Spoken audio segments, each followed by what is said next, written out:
Ceci est un livre audio autogénéré par Google. Livre Jean-Christophe volume 1. Par Romain Roland. Première partie. Comme, quando I vapori umidi specie, ad irradar cominciansi, la spera, del sol débilement entra persi. Purg. 17. Le grondement du fleuve monte derrière la maison. La pluie bat les carreaux, depuis le commencement du jour. Une buée d'eau ruisselle sur la vitre au coin fêlé. Le jour jaunâtre s'éteint.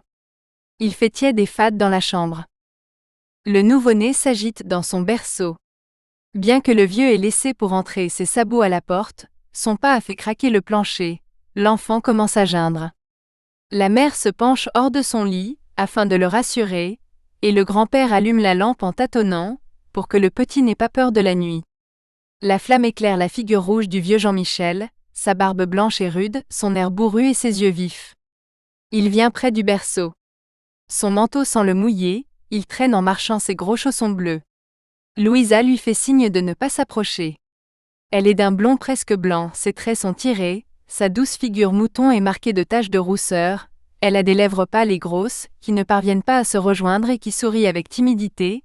Elle couvre l'enfant des yeux très bleus, très vagues, où la prunelle est un point tout petit mais infiniment tendre. L'enfant s'éveille et pleure. Son regard trouble s'agite. Quelle épouvante!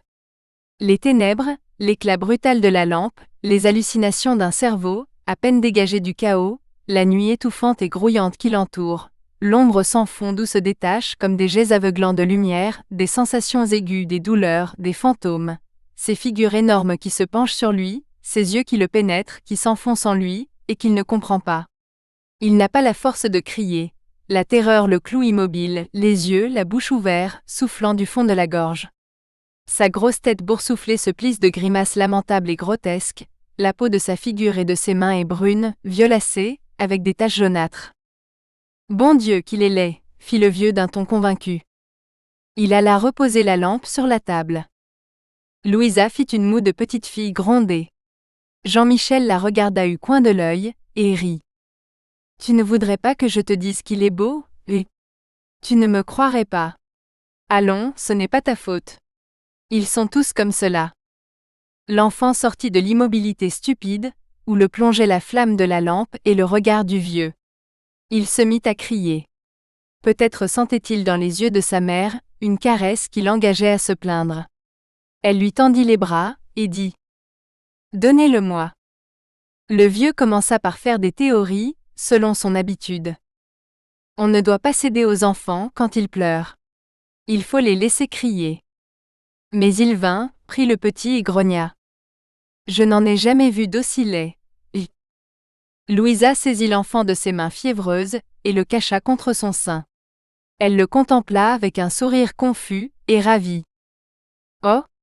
Mon pauvre petit, dit-elle tout honteuse, que tu es laid, que tu l'es, comme je t'aime. » Jean-Michel retourna près du feu, il se mit à tisonner d'un air grognon, mais un sourire démentait la solennité maussade de son visage.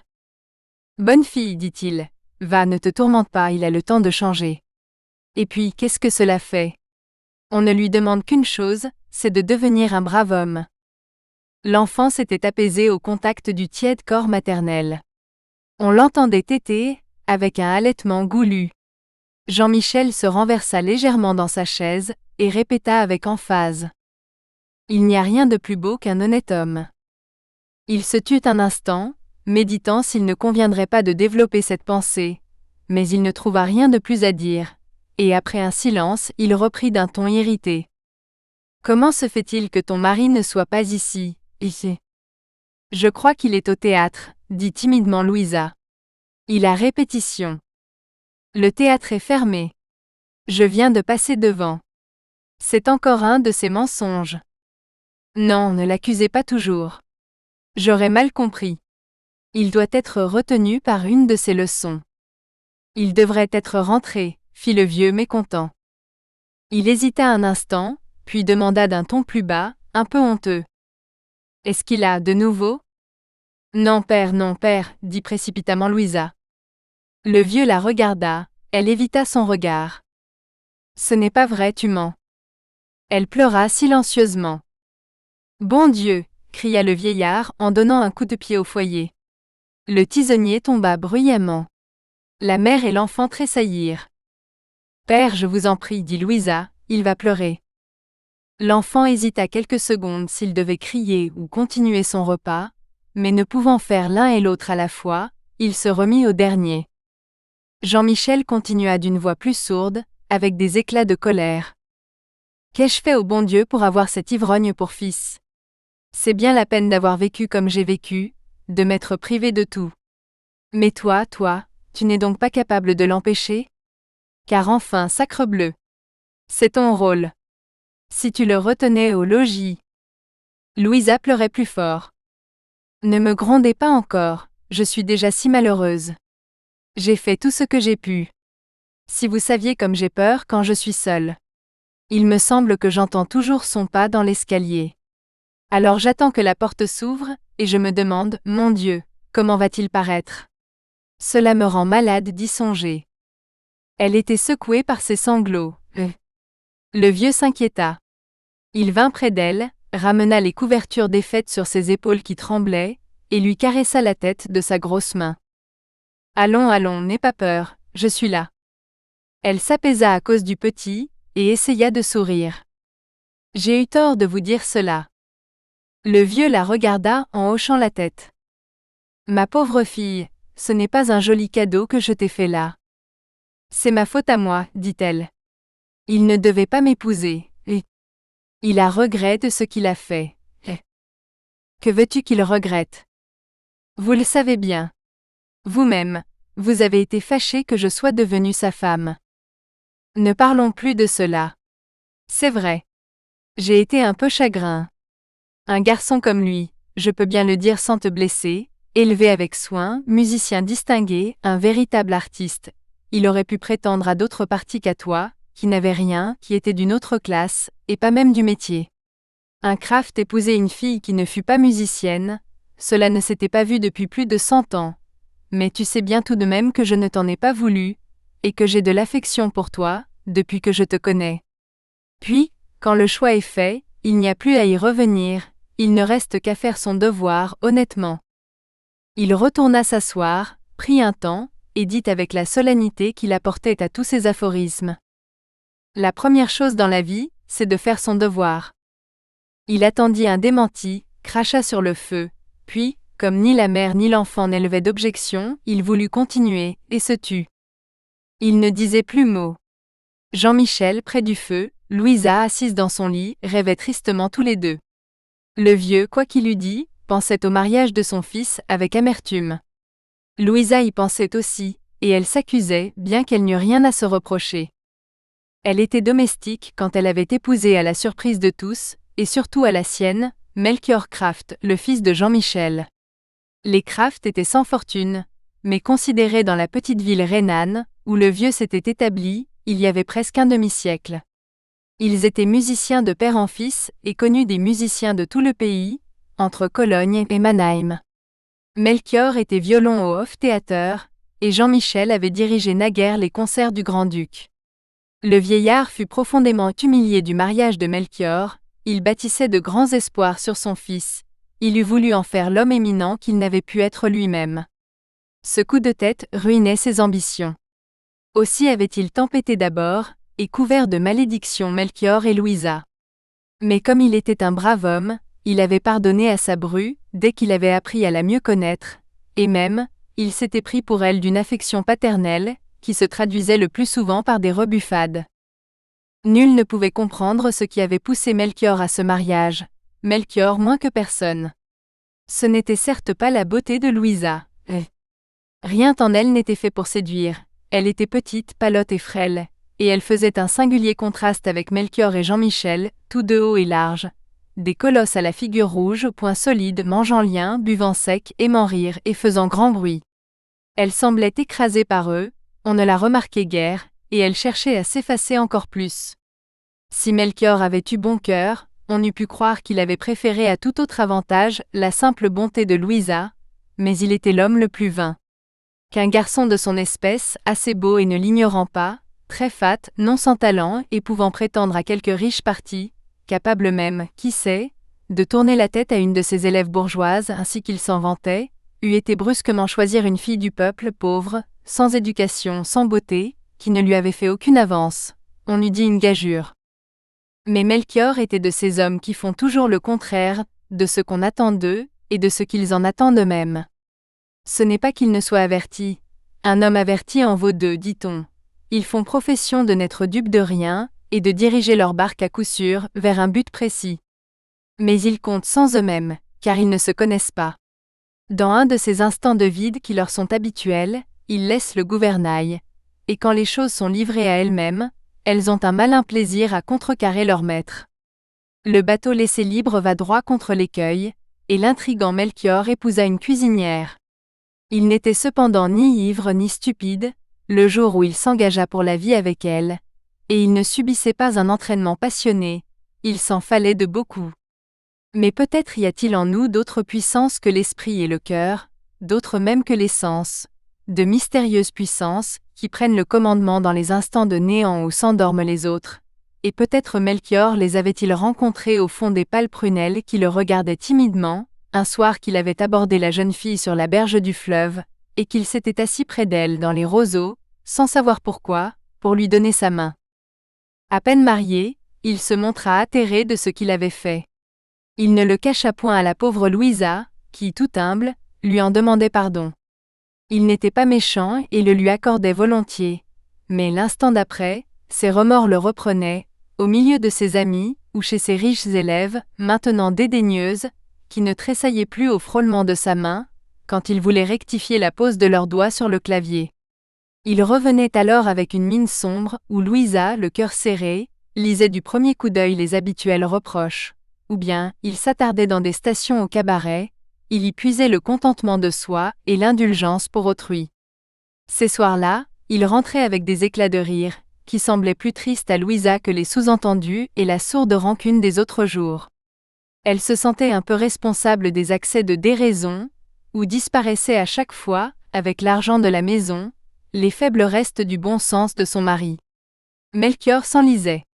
À un âge où il aurait dû travailler sans répit à développer son médiocre talent, il se laissait glisser le long de la pente, et d'autres prenaient sa place. Mais qu'importait sans doute à la force inconnue, qu'il avait rapproché de la servante aux cheveux de lin. Il avait rempli son rôle, et le petit Jean-Christophe venait de prendre pied sur cette terre, où le poussait son destin. La nuit était tout à fait venue.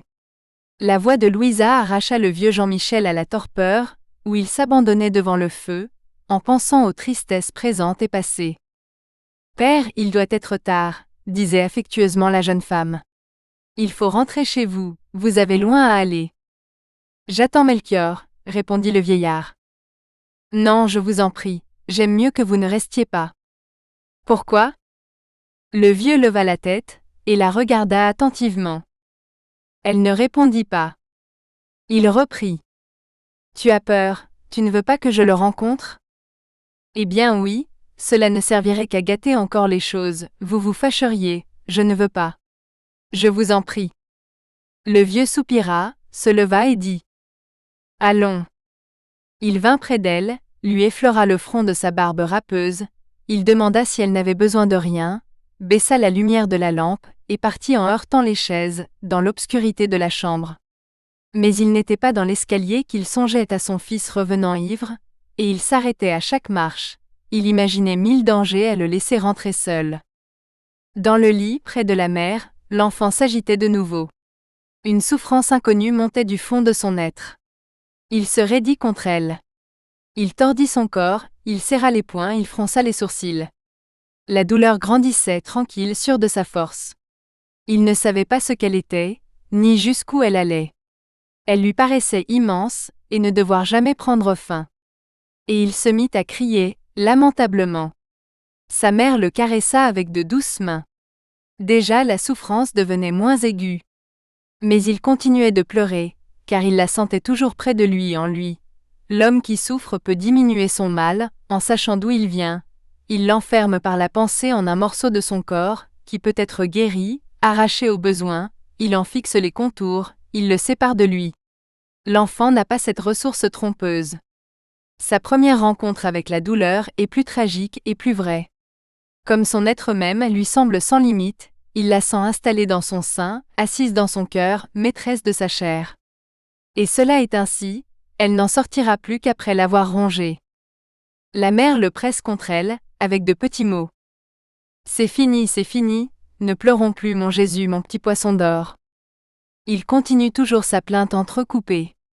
On dirait que cette misérable masse inconsciente et informe a le pressentiment de la vie de peine qui lui est réservée. Et rien ne peut l'apaiser. Les cloches de Saint-Martin chantèrent dans la nuit. Leur voix était grave et lente. Dans l'air mouillé de pluie, elles cheminaient comme un pas sur la mousse. L'enfant se tut au milieu d'un sanglot. La merveilleuse musique coulait doucement en lui, ainsi qu'un flot de lait. La nuit s'illuminait, l'air était tendre et tiède. Sa douleur s'évanouit, son cœur se mit à rire et il glissa dans le rêve, avec un soupir d'abandon. Les 3 cloches tranquilles continuaient à sonner la fête du lendemain. Louisa rêvait aussi en les écoutant, à ses misères passées, et à ce que serait plus tard le cher petit enfant endormi auprès d'elle. Elle était depuis des heures étendue dans son lit, lasse et endolorie. Ses mains et son corps la brûlaient, le lourd édredon de plumes l'écrasait, elle se sentait meurtrie et oppressée par l'ombre, mais elle n'osait remuer. Elle regardait l'enfant, et la nuit ne l'empêchait pas de lire dans ses traits vieillots. Le sommeil la gagnait, des images fiévreuses passaient dans son cerveau. Elle crut entendre Melchior ouvrir la porte, et son cœur tressauta. Par instants, le grondement du fleuve montait plus fort dans le silence, comme un mugissement de bête. La vitre sonna 1 ou 2 fois encore, sous le doigt de la pluie. Les cloches, plus lentement, chantèrent et s'éteignirent, et Louisa s'endormit auprès de son enfant. Pendant ce temps, le vieux Jean-Michel attendait devant la maison, sous la pluie, la barbe mouillée de brouillard. Il attendait que son misérable fils revînt, car sa tête, qui travaillait toujours, ne cessait de lui raconter des histoires tragiques amenées par l'ivresse, et bien qu'il n'y crût pas, il n'aurait pu dormir 1 minute cette nuit, s'il s'en était allé sans l'avoir vu rentrer. Le chant des cloches le rendait très triste, car il se rappelait ses espérances déçues. Il pensait à ce qu'il faisait là, à cette heure, dans la rue. Et de honte, il pleurait. Le vaste flot des jours se déroule lentement. Immuable, le jour et la nuit remontent et redescendent, comme le flux et le reflux d'une mer infinie. Les semaines et les mois s'écoulent et recommencent. Et la suite des jours est comme un même jour. Jour immense, taciturne, que marque le rythme égal de l'ombre et de la lumière, et le rythme de la vie de l'être engourdi qui rêve au fond de son berceau, ses besoins impérieux, douloureux ou joyeux, si réguliers que le jour et la nuit qui les ramènent semblent ramenés par eux. Le balancier de la vie se meut avec lourdeur. L'être s'absorbe tout entier dans sa pulsation lente. Le reste n'est que rêve, tronçon de rêve informe et grouillant, une poussière d'atomes qui danse au hasard, un tourbillon vertigineux qui passe et fait rire ou horreur. Des clameurs, des ombres mouvantes, des formes grimaçantes, des douleurs, des terreurs, des rires, des rêves. Tout n'est que rêve, et parmi ce chaos, la lumière des yeux amis qui lui sourit, le flot de joie qui du corps maternel, du sein gonflé de lait, se répand dans sa chair, la force qui est en lui, et qui s'amasse énorme, inconsciente, l'océan bouillonnant qui gronde dans l'étroite prison de ce petit corps d'enfant. Qui saurait lire en lui verrait des mondes ensevelis dans l'ombre, des nébuleuses qui s'organisent, un univers en formation. Son être est sans limite. Il est tout ce qui est, et les mois passent. Des îles de mémoire commencent à surgir du fleuve de la vie.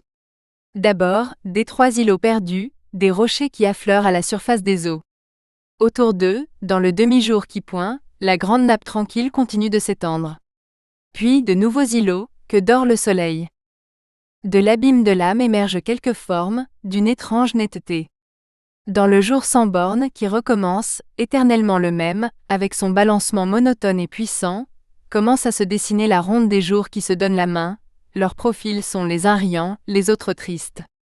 Mais les anneaux de la chaîne se rompent constamment, et les souvenirs se rejoignent par-dessus la tête des semaines et des mois. Le fleuve. Les cloches. Si loin qu'ils se souviennent, dans les lointains du temps à quelque heure de sa vie que ce soit, toujours leur voix profonde et familière chante. La nuit, à demi endormie. Une pâle lueur blanchit la vitre. Le fleuve gronde. Dans le silence, sa voix monte toute puissante, elle règne sur les êtres. Tantôt elle caresse leur sommeil, et semble près de s'assoupir elle-même, au bruissement de ses flots. Tantôt elle s'irrite, elle hurle, comme une bête enragée qui veut mordre. La vocifération s'apaise, c'est maintenant un murmure d'une infinie douceur, des timbres argentins, de claires clochettes, des rires d'enfants, de tendres voix qui chantent, une musique qui danse. Grande voix maternelle, qui ne s'endort jamais. Elle berce l'enfant, ainsi qu'elle berça pendant des siècles de la naissance à la mort, les générations qui furent avant lui.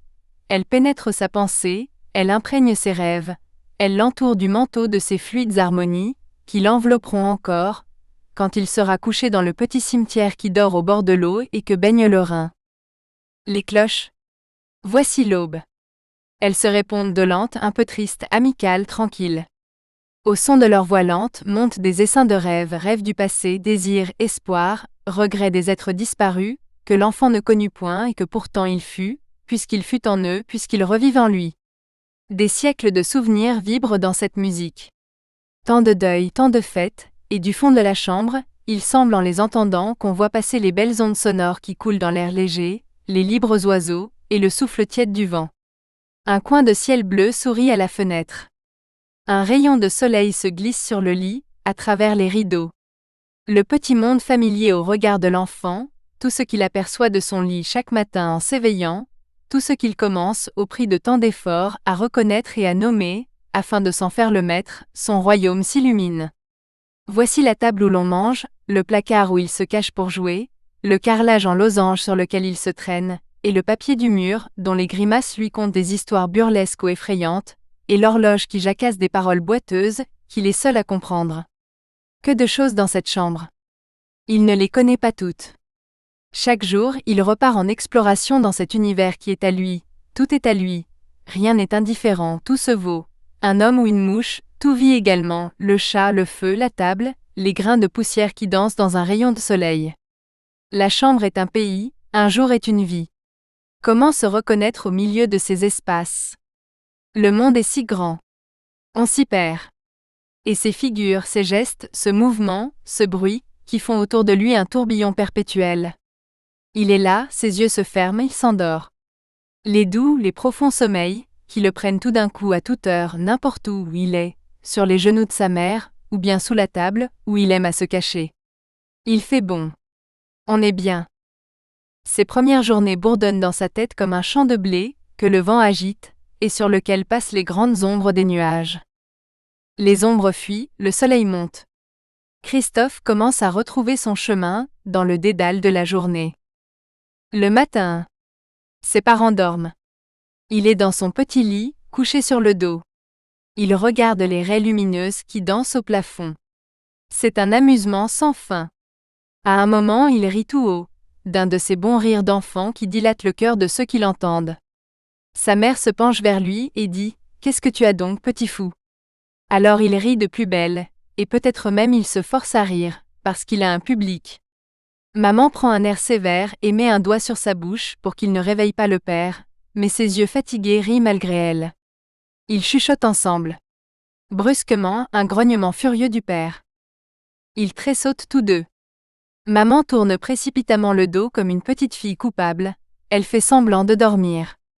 Christophe s'enfonce dans son lit et retient son souffle. Silence de mort. Après quelque temps, la petite figure blottie sous les draps revient à la surface. Sur le toit, la girouette grince. La gouttière s'égoutte. L'angélus tinte. Quand le vent souffle de l'est, de très loin lui répondent les cloches des villages sur l'autre rive du fleuve.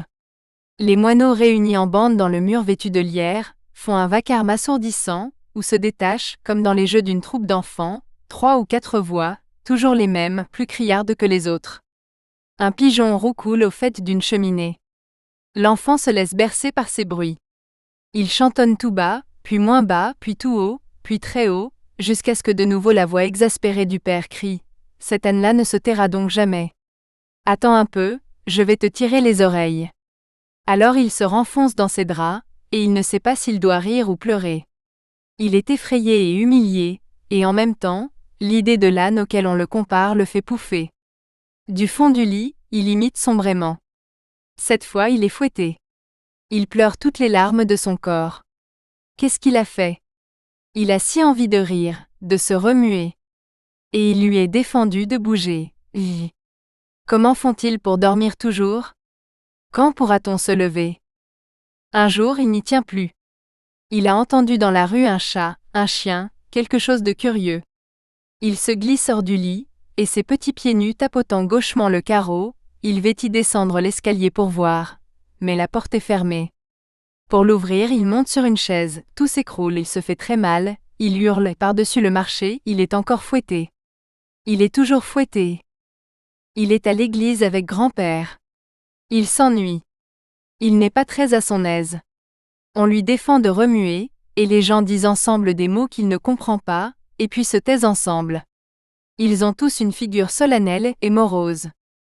Ce n'est pas leur figure de tous les jours. Il les regarde, intimidé. La vieille Lina, la voisine, assise à côté de lui, a pris un air méchant. À des moments, il ne reconnaît même plus grand-père. Il a un peu peur. Puis il s'habitue, et il cherche à se désennuyer par tous les moyens dont il dispose. Il se balance, il se tord le cou pour regarder au plafond, il fait des grimaces, il tire grand-père par son habit, il étudie les pailles de sa chaise, il tâche d'y faire un trou avec ses doigts, il écoute les cris d'oiseaux, il bâille à se décrocher la mâchoire. Soudain, une cataracte de son l'orgue joue. Un frisson lui court le long de l'échine. Il se retourne, le menton appuyé sur le dossier de sa chaise, et il reste très sage.